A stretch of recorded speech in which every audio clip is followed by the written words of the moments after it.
भावनाओं को कभी दुख नहीं होता, बल्कि बार बार याद करके हम ही दुखी होते रहते हैं। हरे कृष्णा। मैं आचार्य प्रकाश टाटा आनंद आपका Anand astro and healing research centre में स्वागत करती हूँ। आजकल मेरे पास अधिकतर जो केस आते हैं वो उन लोगों के होते हैं जो किसी न किसी रिश्तेदार, मित्र अथवा अपने ही परिवार के द्वारा सताए हुए होते हैं, ऐसा उनका मानना है। एक 32 वर्षीय लड़का अपना हॉरोस्कोप दिखाने आया, जो कि अपनी नौकरी से नाखुश था। देखने के बाद पता चला कि उसका बार बार पढ़ाई से मन उचटने के कारण वो कॉलेज में 3 बार सब्जेक्ट बदल चुका था। परिणाम स्वरूप जो ग्रेजुएशन 3 साल में पूरी होनी थी वो 5 वर्ष में पूरी हुई और उसने अपने सारा दोष अपने माता पिता पर मढ़ दिया और आज वह एक सरकारी ऑफिस में असिस्टेंट है। एक और केस हाल ही में आया था कुछ दिन पहले। क्वेश्चन था कि अकेलापन, घर है, पैसा है, दौलत है और ये अकेलापन जो है यही उसकी डिप्रेशन का कारण है। तो मेरा ये सब बताने का उद्देश्य ये है कि जब मैं चार्ट देखती हूँ या किसी की पत्री देखती हूँ, कुंडली देखती हूँ, तो कोशिश रहती है कि ज्योतिष शास्त्र के साथ साथ सबकॉन्शियस माइंड में दबी हुई कुंठाएं भी कुरेद लूँ, ताकि मन में जो गांठें हैं जिस कारण मानसिक, शारीरिक और आर्थिक उन्नति में जो बाधाएं आती हैं उन्हें दूर किया जा सके। तो आज हम जो ध्यान करेंगे, जो मेडिटेशन करेंगे, उसके द्वारा अवचेतन मन में जो बचपन से लेकर आज तक हम कंधों पर बदले की भावना, जेलसी, दुर्भावना और दूसरों के दोष गिनने का जो बोझ लेकर चल रहे हैं, उससे मुक्ति पाकर स्वयं को हल्का करके प्रसन्नता से भरपूर जीवन का आनंद ले सकें। क्या होता है कि जब से हम होश संभालते हैं, यानी 3 साल की उम्र से ही इसने ये कर दिया, वो अच्छा नहीं है, फलाने पर विश्वास नहीं कर सकते, भाई धोखेबाज है, माँ तो बहन को ज़्यादा प्यार करती है, मुझे नहीं करती, पिता हमेशा डांटते रहते हैं, टीचर ने पूरी क्लास के सामने मेरी बेइज्जती कर दी, कॉलेज में फलानी लड़की ने मेरे प्यार को ठुकरा दिया, वगैरह वगैरह। बिना किसी वजह के इन कुंठाओं के बड़े बड़े टैग सीने पर लगाए हम चलते रहते हैं और जब जीवन में कुछ नहीं कर पाते तो किस्मत को दोष देते हैं। हम सभी यदि विचार करें तो पाएंगे कि कुछ तो दोष हमारा भी होगा। अगर किसी ने हमारे साथ बुरा किया है तो हमने भी कुछ तो किया होगा। जब महान दार्शनिक भगवान बुद्ध, ओशो, गुरु नानक, ताओ आदि ने ज्ञान प्राप्त किया तो सभी ने एक ही बात कही कि हम अपने पास्ट को अननेसेसरी अपने कंधों पर ढोते रहते हैं और यही हमारे सारे दुखों का कारण बन जाता है। अगर किसी ने हमारे साथ बुरा किया है तो अभी उसे माफ़ कर दो और अगर हमसे कोई गलती हुई है तो माफ़ी मांग लो। ईगो का त्याग कर माफ़ी मांग लेने से या माफ़ कर देने से कुछ हमारा घट नहीं जाएगा, बल्कि हमें सबसे बड़ा ख़जाना मिलेगा और वो है शांति, वो है आनंद। तो आज हम फॉरगिवनेस के लिए मेडिटेशन करेंगे। उससे पहले कुछ और बताना चाहूँगी। ये जो मेडिटेशन हम करने जा रहे हैं ये आपकी ज़िंदगी को पूर्णता में बदल देगा। लाइफ बिल्कुल ट्रांसफॉर्म हो जाएगी। आप चकित रह जाएंगे और कहेंगे कि इतनी सी बात थी और मैंने सारी ज़िंदगी दुखी होकर बिता दी। हमारे अवचेतन मन पर जन्मों जन्मों के ब्लॉकेज बन जाते हैं जो हमारे आज की खुशियों में ग्रहण लगा जाते हैं। अगर हम माफ़ नहीं करते तो यही ब्लॉक्स बनकर हमारे मस्तिष्क में घर कर जाते हैं। हमारे माइंड में स्टोर होकर रह जाते हैं और जो एंजाइटी, स्ट्रेस, डिप्रेशन, फियर इनके रूप लेकर हमारे जीवन को तहस नहस कर देते हैं। परिणाम स्वरूप मन, मस्तिष्क और धीरे धीरे शरीर भी कमज़ोर होता जाता है, इम्यूनिटी कम हो जाती है। सबसे बड़ा दुष्परिणाम जो होता है वो ये है कि हमारी सोच, हमारे विचार सब धीरे धीरे नकारात्मक होने लगते हैं। हर एक में दोष देखना आदत बन जाती है, मन उचाट हो जाता है, रिश्ते खराब होने लगते हैं, ईगो, जेलसी, घृणा, नफ़रत, अहंकार इत्यादि हावी होने लगते हैं। और क्या होता है फिर? जोड़ों का दर्द, कंधों का दर्द, यहाँ तक कि कैंसर जैसी बीमारियाँ भी इन्हीं ब्लॉक्स के कारण, इन्हीं गांठों का परिणाम होती हैं। दूसरी तरफ वो लोग भी हैं जिन्होंने इतिहास में अपने आप को ऊंचाइयों पर पहुंचाया है। किसी ने कुछ किया या उन्हें दुख पहुंचाया, हर्ट किया, तो उन्होंने उसे अपने दिल से निकाल दिया, दिल में रखा ही नहीं, माफ़ कर दिया और उससे भी शिक्षा लेकर चैलेंज की तरह उसे स्वीकार करके आगे बढ़ गए। आपने अक्सर सुना होगा कि अगर फला व्यक्ति मेरे साथ बुरा ना करता तो मैं आज यहाँ ना होता। या फिर घर में पिता शराब पीता था, माँ से दुर्व्यवहार करता था, तो मैंने भी निश्चय किया कि मैं एक दिन बड़ा आदमी बनूंगा और कभी शराब को हाथ नहीं लगाऊंगा और अपनी माँ को सुख दूंगा। तो उसके पिता की गलतियों के कारण उसने कुछ सीखा, अपनी ज़िंदगी बदली।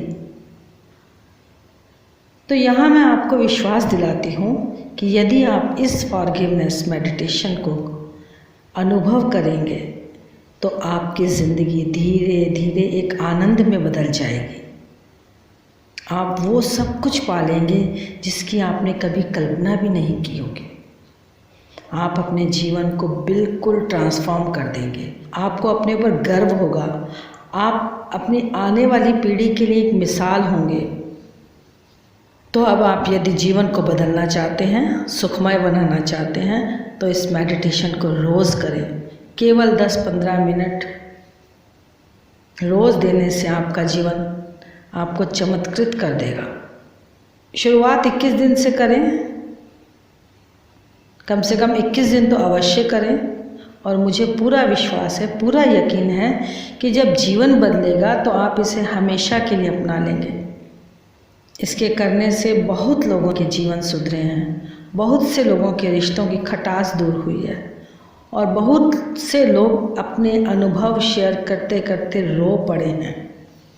खुशी के आंसू से उनकी आंखें भर आई हैं, क्योंकि जब आप किसी को माफ़ कर देते हैं तो आप एक बहुत बड़े बोझ से मुक्त हो जाते हैं। और जब मन उस बोझ से खाली हो जाता है तो आप नई ऊर्जा के साथ किसी भी नए उद्देश्य को पाने के लिए फिर से तैयार हो जाते हैं। तो चलिए, जीवन को बदलने के लिए, जीवन में खुशहाली लाने के लिए, मेडिटेशन के लिए तैयार हो जाएं। अब आप आराम से किसी सुखासन में बैठ जाएं। चाहे तो ज़मीन पर बैठ जाएं, पलंग पर बैठ जाएं अथवा किसी चेयर पर बैठ जाएं। जैसे भी सुविधा हो, शांत चित्त होकर कमर को सीधा करके बैठ जाएं। अपनी आँखों के ठीक सामने एक बिंदु को अथवा आकृति को चयन करें, उसका चयन करें और उस पर निगाह टिका दें। कुछ पल लगातार बिना पलकें झपके देखते रहें और देखते रहें। अब आप महसूस कर रहे हैं कि आपकी पलकें भारी होती जा रही हैं। आप धीरे से अपनी आंखें बंद कर लें और अब एक गहरी लंबी सांस अंदर लें और धीरे से सांस को बाहर छोड़ दें।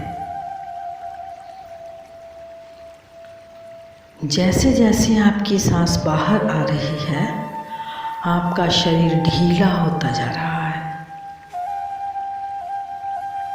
एक और गहरी लंबी सांस अंदर लें और धीरे से बाहर छोड़ दें। जैसे जैसे आप अपनी सांस को बाहर छोड़ते जाएंगे, आप महसूस करेंगे कि आपका पूरा शरीर ढीला पड़ता जा रहा है। आप अपने चेहरे का तनाव पूरी तरह से मुक्त कर लें। चेहरे को ढीला पड़ जाने दें। जैसे जैसे आप मेरी आवाज़ सुन रहे हैं, आपका शरीर एकदम ढीला और मन शांत होता जा रहा है। आप अपने कंधों को रिलैक्स होने दें। आपका शरीर एकदम ढीला, भारी और रिलैक्स होता जा रहा है। एकदम ढीला, एकदम रिलैक्स, भारी होता जा रहा है। आप एकदम रिलैक्स होते जा रहे हैं। रिलैक्स होने दें अपने आप को, एकदम रिलैक्स। अब आप अपना ध्यान अपनी सांसों पर लाते हुए महसूस करें कि आपकी सांसें किस प्रकार अंदर जा रही हैं और फिर किस प्रकार बाहर आ रही हैं। अपना पूरा का पूरा ध्यान सांसों की आवन जावन पर लगा दें। आप अपनी सांसों को धीमा या तेज करने पर बिल्कुल ध्यान ना दें, बस देखते रहें। पूर्ण रूप से सांसों के दृष्टा बन जाएं। देखते रहें। देखिए किस प्रकार आपकी सांसें हल्की हैं या गर्म हैं अथवा ठंडी हैं। बस उन्हें आते जाते महसूस करते रहें। आपका शरीर एकदम ढीला, भारी और शांत होता जा रहा है। आप एकदम रिलैक्स होते जा रहे हैं। अब आप कल्पना करें कि आप एक सुंदर से पार्क में बैठे हैं। सामने एक नदी कल कल करती बह रही है। नदी की ओर से आती हुई ठंडी हवा के झोंके आपके शरीर को और शांत, रिलैक्स करते जा रहे हैं।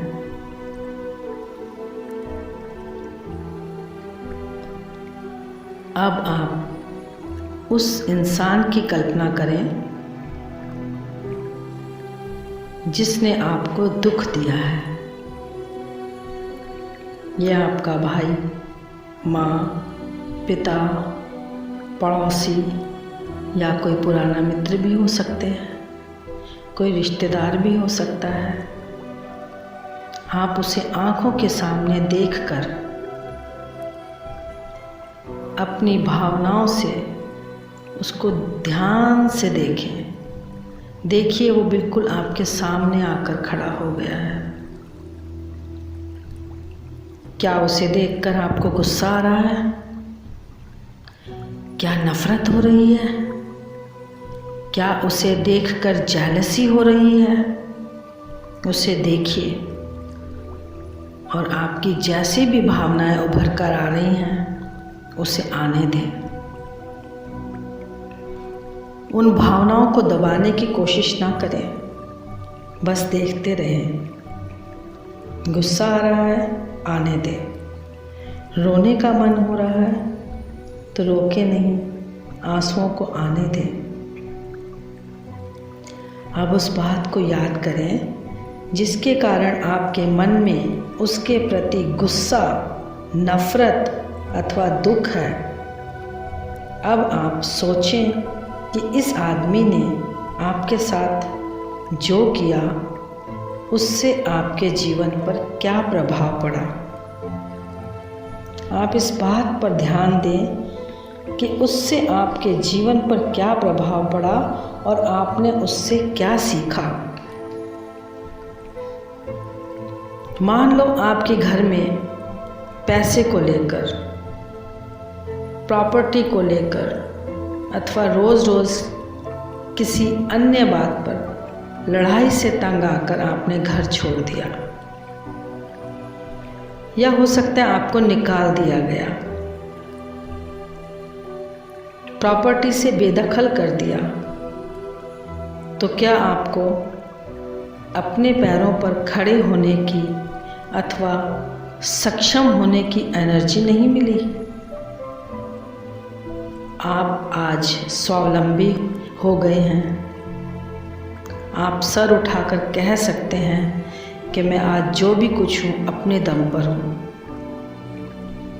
इसने मुझे दुखों से, विषम परिस्थितियों में लड़ना सिखाया। आप एक बार फिर से सोचिए कि इसने मेरे साथ जो भी किया उस समय मुझे बहुत बुरा लगा, क्रोध भी आया, नफ़रत भी हुई, पर उस घटना से मैं आत्मनिर्भर बन गया, मैं मेहनती बन गया, मैंने इसके बिना जीना सीख लिया। और जब मैंने इन परिस्थितियों में कुछ सीखा तो कुछ पाया है, तो ये घटना तो मेरे लिए जीवन में सुख लेकर आई है। इसकी वजह से तो मैंने उन्नति की है। तो ये मेरा दुश्मन कैसे हो सकता है? यह तो मेरा टीचर है, ये तो मेरा गुरु है। इसके उस कर्म ने या इसकी उस बुराई ने तो मेरा भला ही किया है, वरना मैं आज उसी स्थिति में रहता, निर्भर, दब्बू अथवा आलसी। अब जितनी भी आपके मन में उस शख्स को देखकर, उस व्यक्ति को देखकर नफ़रत थी, ईर्ष्या थी, गुस्सा था, क्या आप महसूस कर रहे हैं कि वो सब धीरे धीरे निकलता जा रहा है, पिघलता जा रहा है, क्योंकि आपने अपने सोचने का अंदाज बदल दिया।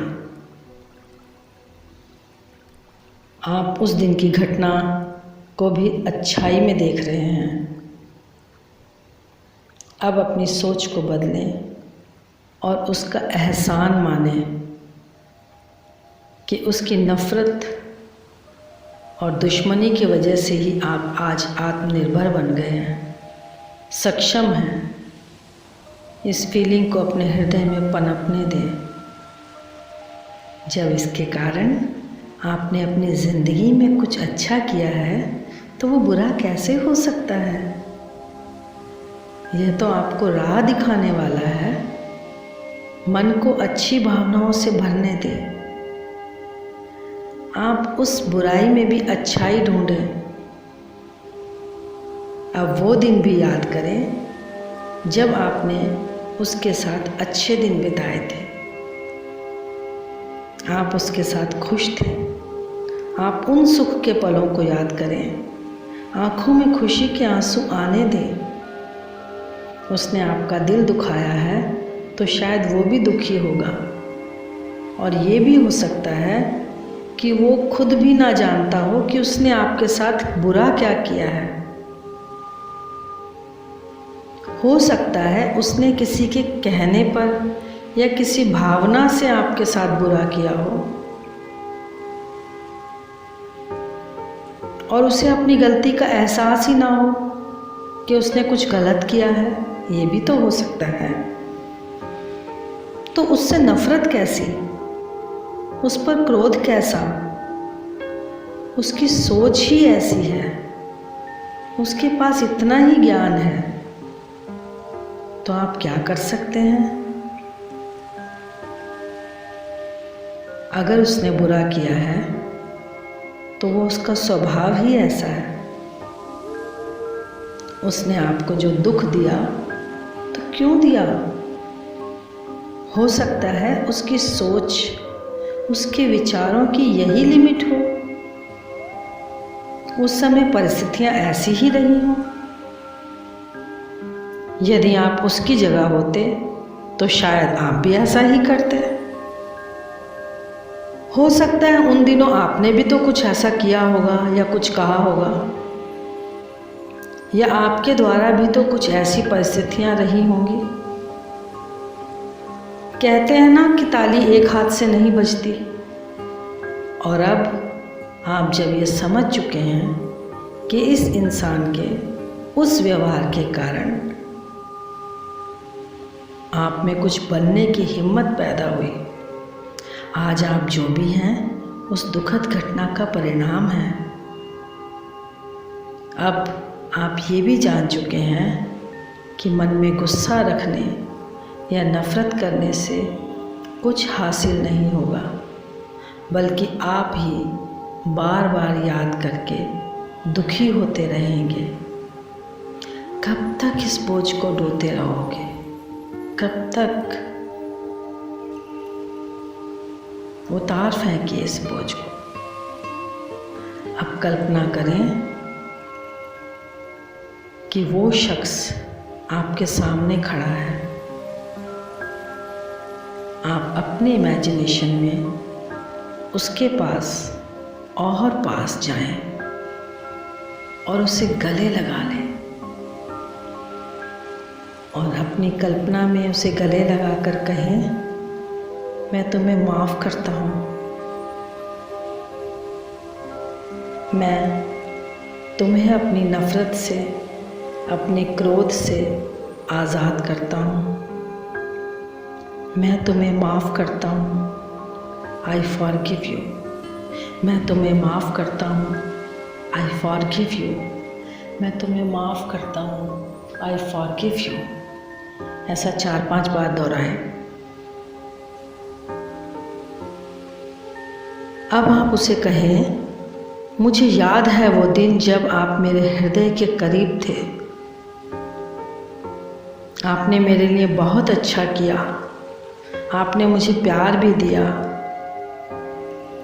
आज मैं सारी बुरी भावनाओं को, सारी नेगेटिविटी को, आपके प्रति अपनी नफ़रत को भुलाना चाहता हूँ। मैं आपको माफ़ करता हूँ, मैं आपको माफ़ करता हूँ। और यदि जाने अनजाने मुझसे भी कोई गलती हो गई हो तो मैं माफ़ी मांग लेता हूँ।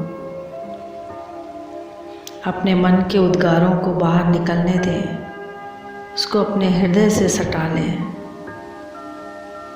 और बार बार यही शब्द दोहराएं, मैं तुम्हें माफ़ करता हूँ, I forgive you, I forgive you.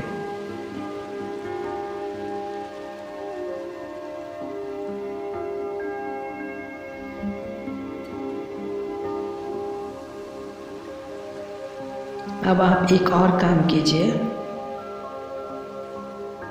आप कल्पना कीजिए कि आपके सामने आपके स्कूल का टीचर खड़ा है।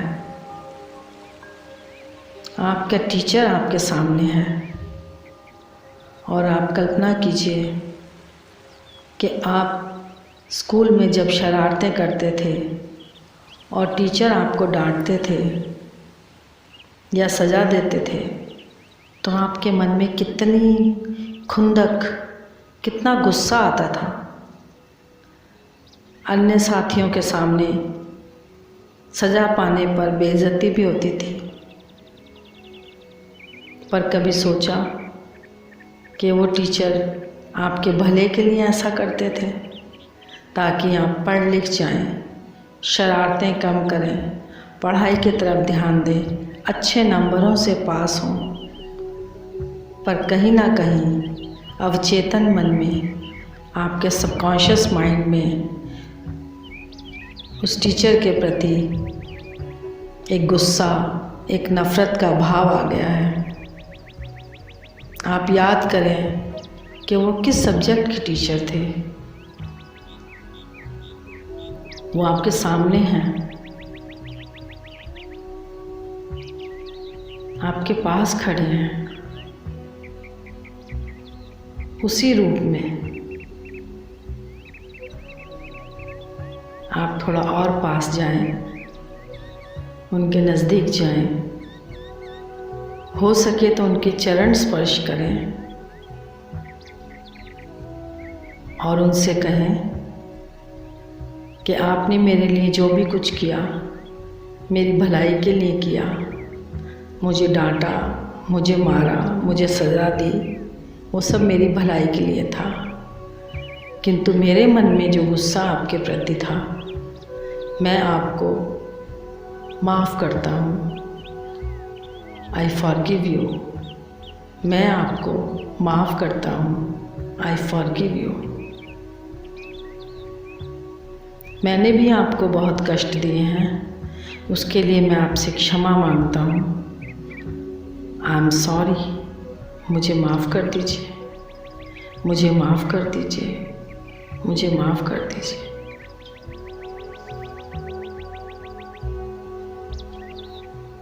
आप महसूस कीजिए आपके टीचर के चेहरे पर कितनी मधुर मुस्कान आ रही है।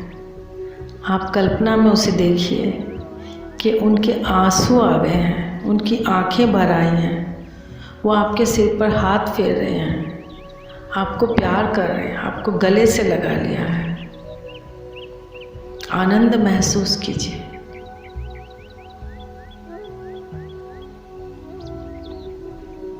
अब आप फिर से कल्पना में देखिए कि सामने आपके पिताजी खड़े हैं, आपके फादर हैं।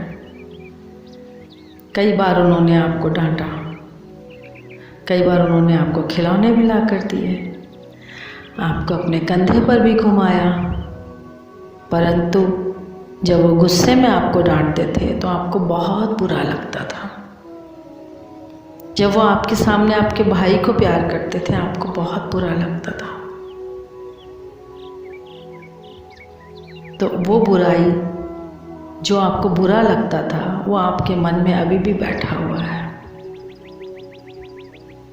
आप अपने फादर के पास जाएं, अपने पिता के नज़दीक जाएं, उनके चरण स्पर्श करें, उनके गले लग जाएं और आंसुओं से उनका सीना धो दें।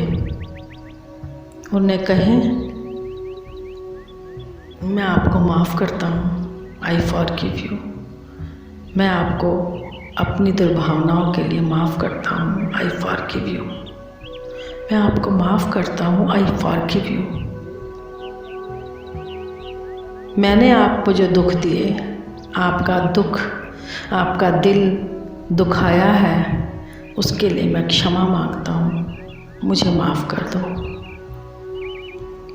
और कुछ देर अपने फादर के, अपने पिता के सीने से लगकर भावनाओं में बह जाएं। आप देखेंगे वो आपको कितना प्यार कर रहे हैं। उन्होंने आपसे कभी नहीं कहा, लेकिन वो आपको आई लव यू कह रहे हैं। वो आपका माथा चूम रहे हैं, आपकी पीठ पर हाथ फेर रहे हैं।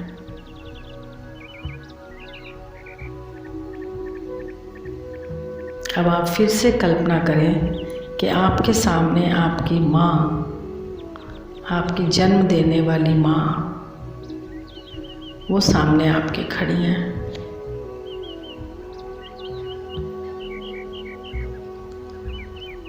वो माँ जिसने आपको 9 महीने अपने पेट में रखा,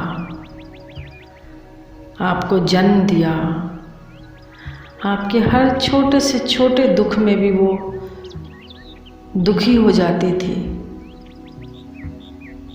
थोड़ा सा भी बीमार पड़ते थे, तुरंत डॉक्टर के लिए भागती थी। वो माँ जो कभी आपको अपनी गोद से नहीं उतारती थी,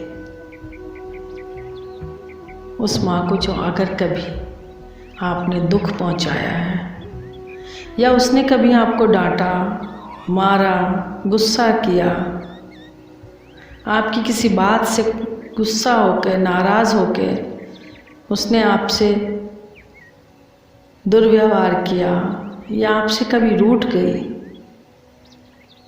और उसका रूठना, उसका दुर्व्यवहार करना, डांटना या आपको मारना आपको बुरा लगा, आपको बहुत बुरा लगता था। उस समय आपके मन में बहुत गुस्सा आता था कि माँ मुझे क्यों डांटती है, मेरी बात क्यों नहीं मानती है, मेरी पसंद की चीज़ क्यों नहीं लाती है। वो जो आपको बुरा लगा, आप उसके लिए उसे माफ़ कर दें। आप ये देखें कि उन्होंने आपकी भलाई के लिए ही डांटा होगा। कोई माँ नहीं चाहती कि उसका बेटा तरक्की ना करे, उसका बच्चा आगे ना बढ़े।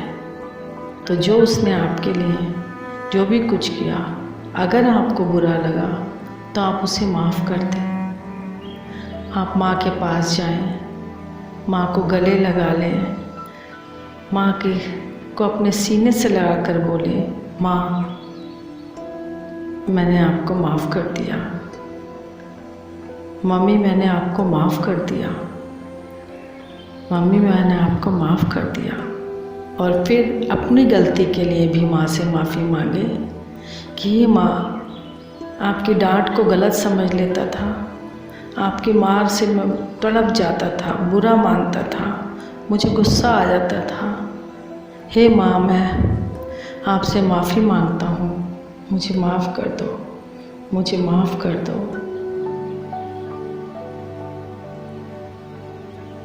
इस प्रकार आप कुछ देर अपने हृदय को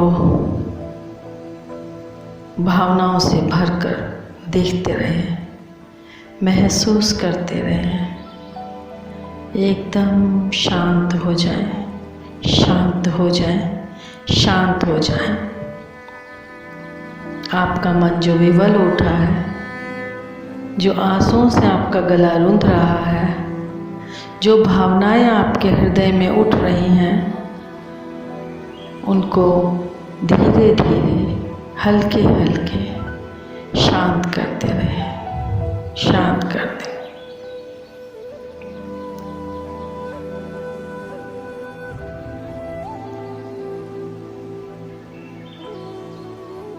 अब एक और कल्पना करें, अपने दोनों हाथ ऊपर उठाकर आँखें उसी तरह से बंद किए रहें और उस परम शक्ति, इस ब्रह्मांडीय ऊर्जा से कहें, हे परमात्मा, हे भगवान, हे ईश्वर, हे अल्लाह, हे वाहिगुरु, ओ गॉड, मैं आज इस दिन के लिए आपका शुक्रिया करना चाहता हूँ।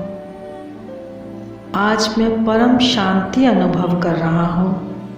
हे प्रभु, मैं आपका कोटि कोटि धन्यवाद करना चाहता हूँ।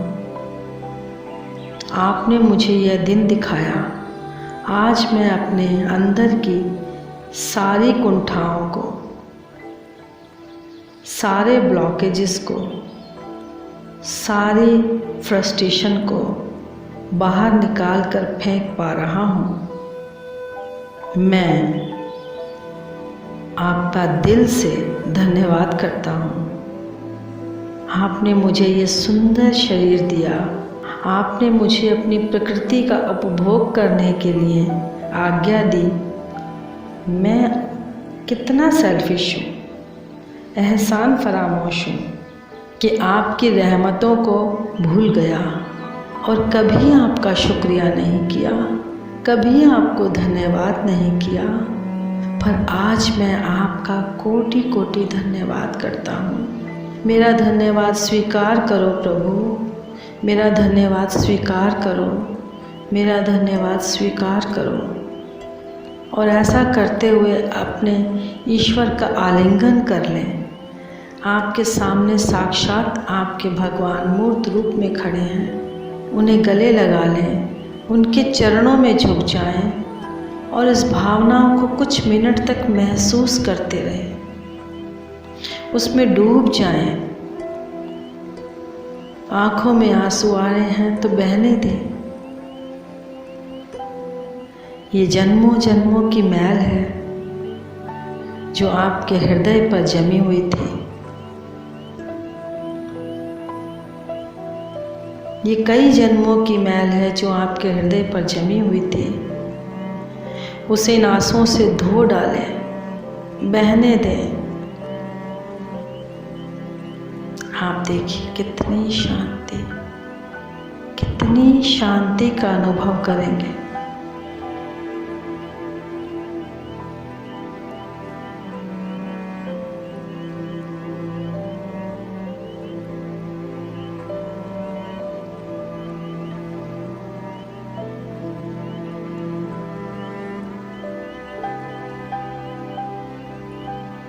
और अब अपने आप को हल्का होने दें, सहज होने दें, शांति अनुभव करें। आप शांत हो रहे हैं, शांत हो रहे हैं, मन की भावनाओं को शांत करते जा रहे हैं। कुछ देर यूं ही रहें, उन सुखद पलों को महसूस करें। महसूस करें कि आप कितने हल्के हो गए हैं। आपका सारा बोझ यूं ही उतर गया कुछ क्षणों में, और आपने वो पा लिया जिसकी आपको जन्मों जन्मों से चाहत थी।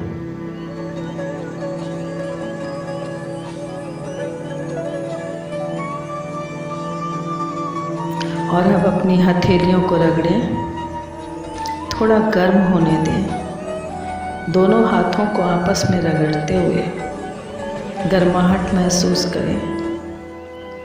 अब दोनों हथेलियों को अपनी आँखों पर आराम से रख दें। कुछ देर गर्माहट महसूस करें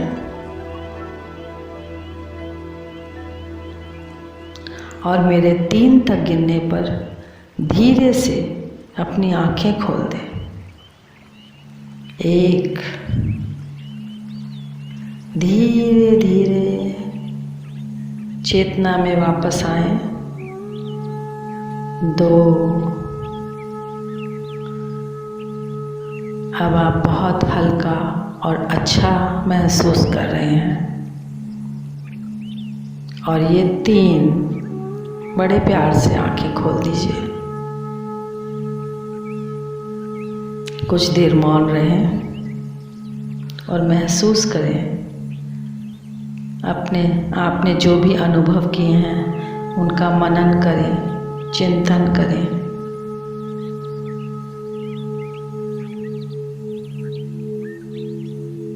अब बताइए कि आप अपने आप को कैसा महसूस कर रहे हैं। आपको बहुत हल्का और अच्छा महसूस हो रहा है, सारा बोझ जो उतर गया। और मैं यही कहूँगी कि यही हमारा स्वाभाविक गुण है। तो आपको कैसा लगा? आपने कैसा महसूस किया? हम बिना किसी कारण, दुखों को किसी न किसी कुंठा के कारण अपनी चेतना में भरते चले जाते हैं। और जो हमारा अवचेतन मन है, सबकॉन्शियस माइंड है, वो उसे पालता जाता है, वैसे ही रखता जाता है, सहजता जाता है, और हम बढ़ते जाते हैं। परिणाम स्वरूप यही हमारे दुखों का, पीड़ा का, बीमारी का कारण बन जाता है। आपने कैसा अनुभव किया? कृपया कमेंट बॉक्स में ज़रूर लिखिएगा।